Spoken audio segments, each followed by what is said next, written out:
ધોરણ 8 ગુજરાતી પાઠ 6 બકર પટેલનો કરેલા પ્રયોગ. સ્વાધ્યાય જોઈશું. ક્વેશ્ચન 1 વાતચીત. તમે કોઈ ચીજ વસ્તુના વખાણ સાંભળ્યા છે કે વાંચ્યા હોય તો તે વિશે કહો. તો આવશે, આજકાલ સરગવાના ફાયદા વિશે બહુ સાંભળવા અને વાંચવા મળે છે. મેં સરગવા વિશે એક સામાયિકમાં વાંચ્યું હતું. સરગવાના પાનનો પાવડર, ગોળીઓ વગેરે બજારમાં ઉપલબ્ધ છે. તે પ્રોટીન, વિટામિન્સ અને વિવિધ ખનિજોથી ભરપૂર ખોરાક છે. તેને આજકાલ સુપરફૂડ પણ કહે છે. સરગવાના તાજા પાન અને સિંગ પણ વિવિધ વાનગીઓમાં ખૂબ જ સરસ લાગે છે અને અત્યંત પૌષ્ટિક છે. બીજું જોઈએ, બકર પટેલની જેમ તમને કયું શાકભાજી બહુ ભાવે છે? કેમ? તો બકર પટેલની જેમ મને પરવળનું શાક ખૂબ જ ભાવે, કારણ કે પરવળ શાકનું રાજા કહેવાય છે. પરવળ ખૂબ જ ગુણકારી શાક છે.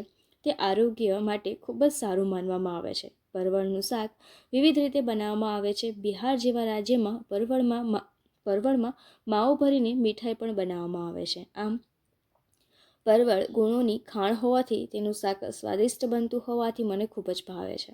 ત્રીજું છે, તમને કયું શાકભાજી બિલકુલ ન ભાવે? કેમ?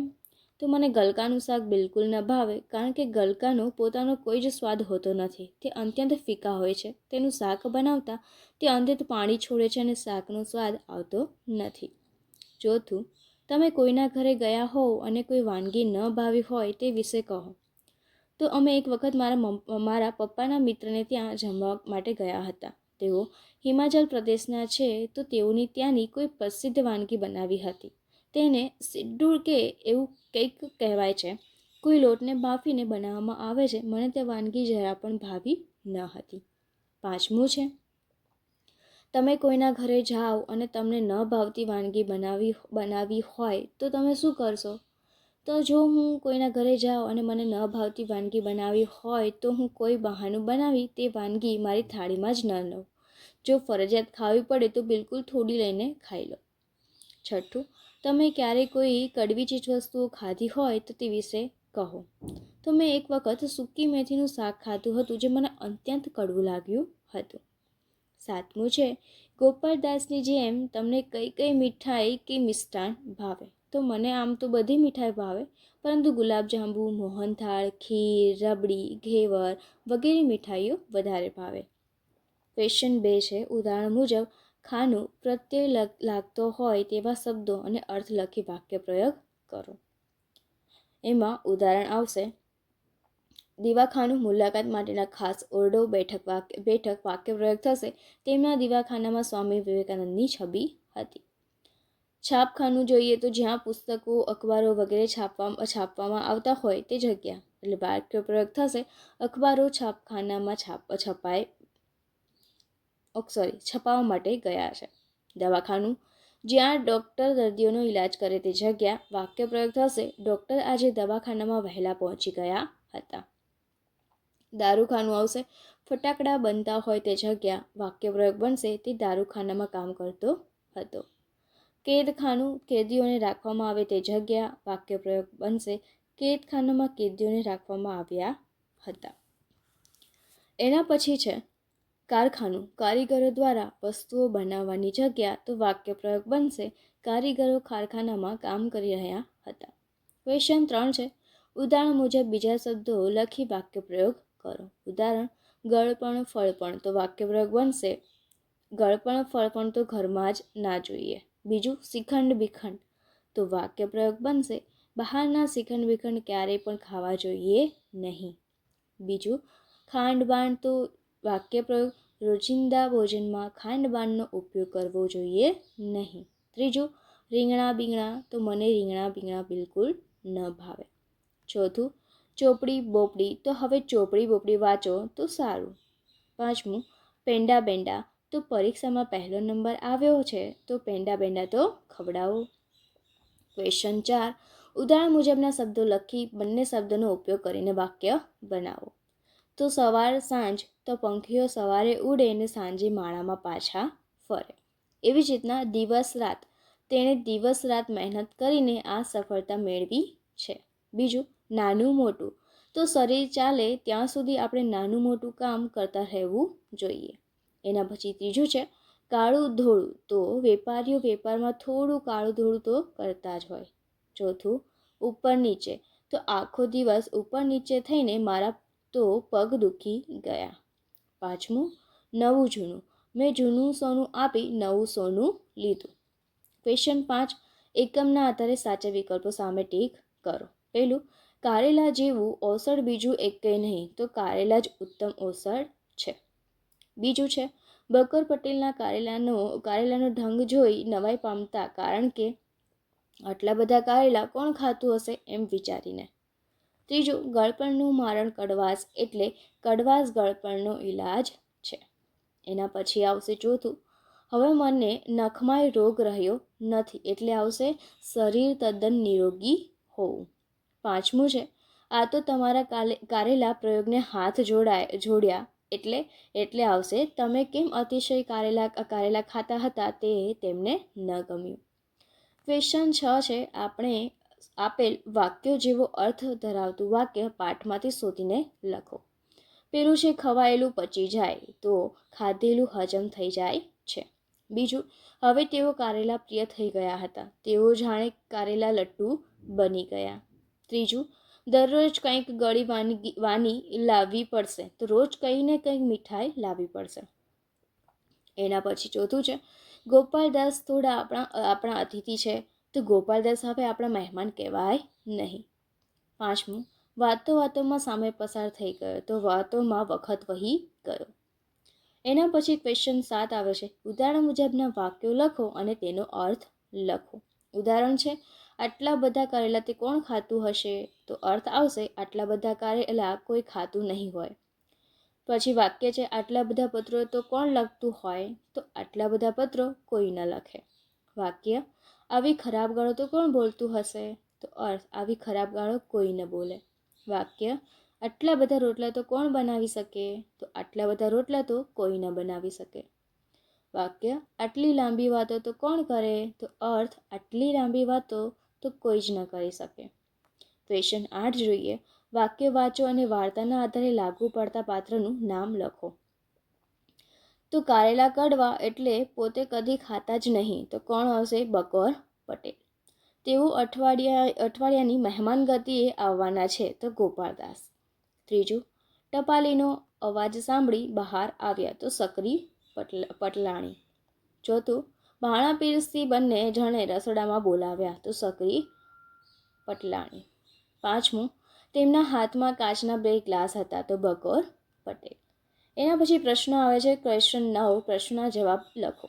પેલું છે, બકર પટેલને કઈ વાતની નવાઈ લાગી અને કેમ, તો આવશે બકર પટેલને કારેલા બિલકુલ ભાવતા નહીં, તેઓ ક્યારેય પણ કારેલા લાવવા દેતા નહીં.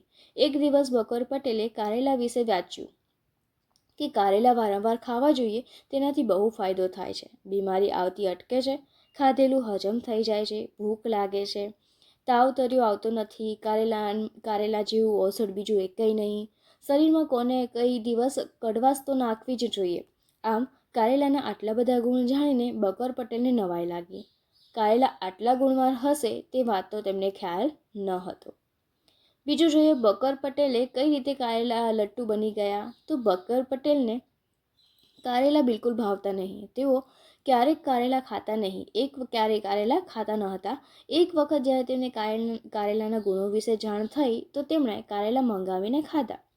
તેમને કારેલા બહુ જ ભાવ્યા. બીજા દિવસે પણ તેમણે કારેલા મંગાવ્યા. તેઓએ કારેલા ખૂબ ખાધા. આમ આ રીતે રોજ કારેલા ખાવાથી બકર પટેલનો કારેલા ખાવાનો શોખ વધતો ગયો અને તેઓ કારેલા લટ્ટુ બની ગયા.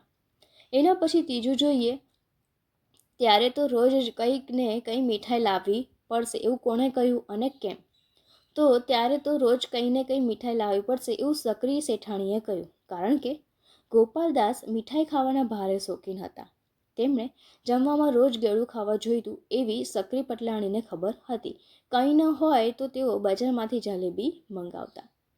એના પછી ક્વેશ્ચન 4 છે, ગોપાલદાસની આંખો ક્યારે પહોળી થઈ ગઈ અને કેમ, તો જમવાના સમયે જ્યારે ભોજન પીરસવામાં આવતું હતું ત્યારે બધી વાનગીઓ જોઈને ગોપાલદાસની આંખો પહોળી થઈ ગઈ, કારણ કે જમવામાં કારેલાનું શાક, કારેલાની મેથીની દાળ, મેથીનું અથાણું, રીંગણ અને મેથીની ભાજીનું શાક અને કારેલાના રવૈયા હતા. રોજે રોજ ગળું ખાનાર ગોપાલદાસ વાનગીઓ જોઈને હેબતાઈ ગયા અને તેમની આંખો પહોળી થઈ ગઈ. એના પછી પાંચમું છે, શું જોઈને ગોપાલદાસ ભડક્યા અને કેમ? તો એક દિવસ તો જેમ તેમ કરીને ગોપાલદાસે બધી કારેલાની વાનગીઓ ખાઈ લીધી, પરંતુ બીજા દિવસે ફરીથી કારેલાનો ઢગલો જોઈ ગોપાલદાસ ભડક્યા, કારણ કે આગલા દિવસે જમવામાં કોઈ મીઠાઈ ન મળી અને તે ઉપરાંત બધી કારેલા અને મેથીની વાનગીઓ ખાવી પડી હતી. તો આજે તો કંઈક ગળું ખાવા મળશે તેવું ગોપાલદાસે વિચાર્યું હતું, પરંતુ બીજા દિવસે પણ ઘરમાં કારેલા જોઈ ગોપાલદાસ ભડક્યા. એના પછી છઠ્ઠો પ્રશ્ન છે, વહેલા વિદાય થવા ગોપાલદાસે શું કર્યું અને કેમ? તો વહેલા વિદાય થવા ગોપાલદાસે પોતાના ઘરે કલકત્તાથી મહેમાન આવવાના છે તેવું બહાનું કાઢ્યું, કારણ કે રોજે રોજ મીઠાઈ ખાનાર ગોપાલદાસ હવે એક પણ દિવસ કારેલા ખાઈ શકે તેમ ન હતા. તેથી કારેલા ખાવામાંથી છૂટવા માટે ગોપાલદાસે મહેમાન આવવાના છે તેવું મજબૂત બહાનું કાઢ્યું.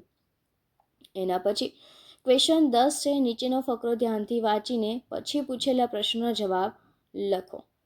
એમાં છે, આજે સમગ્ર પરિવારનું સમૂહ ભોજન હતું રસોડામાં. ભારતી, કોકિલા અને રંજ પહોંચ્યા. તેમણે રસોડામાં 10 જાતના શાકભાજી જોયા. રીંગણ, ટમેટા, કોબીજ, ફુલેવર, મોગરી, સરંગવાની સીંગો વગેરે વગેરે. કયું શાક બનાવવું તેનો નિર્ણય થતો ન હતો. કોકિલાએ કહ્યું, મને કોબીજનો સંભારો બહુ ભાવે છે. ભારતીએ કહ્યું, સરગવાની સીંગોનું શાક તો હું સાંજે જ બનાવું છું. રંજને રીંગણનો ઓળો બહુ ભાવે પણ બનાવતા ન આવડે. એટલામાં મિનળ આવી જાતની શાકભાજી જોતાં જ તેણે મિક્સ સબ્જી બનાવવાનું સૂચવ્યું. છેલ્લે એવું જ થયું. આવું પંચકૂટ્યું શાક બનાવવાની બધી જવાબદારી ભારતીએ લીધી. જ્યારે બધી જ રસોઈ થઈ ગઈ તે પછી ભાવના અને સાક્ષી આવ્યા. જે પહેલાં આવ્યા હતા એમનું મોં મચકોડાયેલું જોઈને તેમણે કહ્યું, હવે પછીનું બધું જ કામ અમે સંભાળી લઈશું. હવે આપણે પ્રશ્ન જોઈએ અને વિકલ્પ કરવાનો છે. પહેલું છે, રસોડામાં છેલ્લે કોણ ગયું હશે? તો આવશે ભાવના. બીજું છે, કોના મોઢા પર અણગમો જોવા મળ્યો? તો ભારતીના મોઢા ઉપર. એના પછી આવશે, નીચેના વિધાનો સાચા છે કે ખોટા તે જણાવો. ખોટું વિધાન સુધારીને લખો. પેલું છે, કોકિલાએ કોબીજનો સંભારો બનાવ્યો. તો ખોટું. સાચું આવશે, કોકિલાને કોબીજનો સંભારો બહુ ભાવે છે. બીજું, રંજન રીંગણનો સ્વાદિષ્ટ ઓળો બનાવશે. ખોટું. રંજનને રીંગણનો સ્વાદિષ્ટ ઓળો બનાવતા આવડતું નથી. ત્રીજું, મિનળે પંચકૂટ્યું શાક બનાવવાનો સુઝાવ આપ્યો. તો કે સાચું. ચોથું, ભોજન પીરસવાનું કામ કોકિલાએ કર્યું. ખોટું. ભોજન પીરસવાનું કામ ભાવના અને સાક્ષીએ કર્યું. ક્વેશ્ચન 3 જોઈએ. પ્રશ્નના જવાબ લખો. પેલું છે, ભાવના અને સાક્ષીએ કયું કયું કામ કર્યું હશે? તો ભાવના અને સાક્ષીએ સૌને ભોજન પીરસ્યું હશે, રસોડું સાફ કર્યું હશે અને હેઠા વાસણો સાફ કર્યા હશે. બીજું છે, ભારતીએ સાનું શાક બનાવ્યું હશે? તો ભારતીએ રીંગણ, ટમેટા, કોબીજ, ફુલેવર અને સરગવાની સીંગોનું શાક બનાવ્યું હશે. એના પછી ક્વેશ્ચન 11 જોઈએ. તમે બકોર પટેલ બનીને નીચેના ફકરામાં જરૂરી ફેરફાર કરીને ફરીથી લખો. પણ આ લખાણમાં વાંચીને તે વિચારમાં પડી ગયા. મનમાં થયું કે આખો જ ફકરો તમને તમારી ચોપડીમાં આપેલું છે, બરાબર છે, અને સુધારીને જે આપેલો છે એ હું બોલું છું અહીંયા, બરાબર. પણ આ લખાણ વાંચીને હું વિચારમાં પડી ગઈ. મનમાં થયું કે આજ સુધી તો આ ફાયદાની વાત ખબર પડી નહીં. ચાલો ત્યારે હવે આપણે પણ કારેલા ખાવાનું શરૂ કરો. તે દિવસે મેં કારેલા જ મંગાવ્યા, ખાધા. કોણ જાણે કેમ આજ ખાવાનો શોખ વધતો ગયો ને હું જાણે કારેલા લટ્ટુ બની ગઈ. મેથી અને એવી બધી જ કડવી ચીજો પણ વધારે ખાવા લાગી. ક્વેશ્ચન 12 જોઈએ. અ વિભાગ બ વિભાગમાં આવેલા વાક્યો સાચા અને તેમાં રહેલા ફેરફારને નોંધો. તો બ્લુ અક્ષર છે એ તમારે ખાલી છે એમાં લખવાનું છે. સાચો જવાબ, મહેશે ગીત ગાયું, મહેશ વડે ગીત ગવાયું. અલકાએ ચોપડી વાંચી, અલકા વડે ચોપડી વચાઈ. સુરેશે પત્ર લખ્યો, સુરેશ વડે પત્ર લખાયો. સાધુએ ઉપદેશ આપ્યો, સાધુ વડે ઉપદેશ અપાયો. ડૉક્ટરે દવા આપી, ડૉક્ટર વડે દવા અપાઈ. મધુરિમાએ પક્ષી જોયું, મધુરિમા વડે પક્ષી જોવાયું. એના પછી ક્વેશ્ચન 13 છે. નીચે આપેલા વાક્યોને કર્મણી પ્રયોગમાં ફેરવો. તો સક્રીબેને શ્રીખંડની વાત કરી. તો કર્મણી આવશે, સક્રીબેન વડે શ્રીખંડની વાત કરાઈ. બીજું, મહેમાન લાડુ જમે છે. તો મહેમાન વડે લાડુ જમાય છે. ત્રીજું, ગોપાલદાસે પત્ર લખ્યો. તો ગોપાલદાસ વડે પત્ર લખાયો. ચોથું, કૌશિક ગૃહ કાર્ય કરે છે તો કૌશિક વડે ગૃહ કાર્ય થાય છે. પાંચમું, બા કશું બોલ્યા નહીં તો બા વડે કશું બોલાયું નહીં. એના પછી છે ક્વેશ્ચન 14, 3 વાક્યો લખી તેને ભાવે પ્રયોગમાં ફેરવો. તો છોકરી ખાય છે, ભાવે પ્રયોગમાં આવશે છોકરી વડે ખવાયું. રિયા વાંચે છે તો રિયા વડે વચાયું. હું જઈશ તો એનાથી આવશે મારાથી જવાશે. ઓકે, અને આજ સાથે આપણું આ સ્વાધ્યાય અહીંયા પૂરું થાય છે.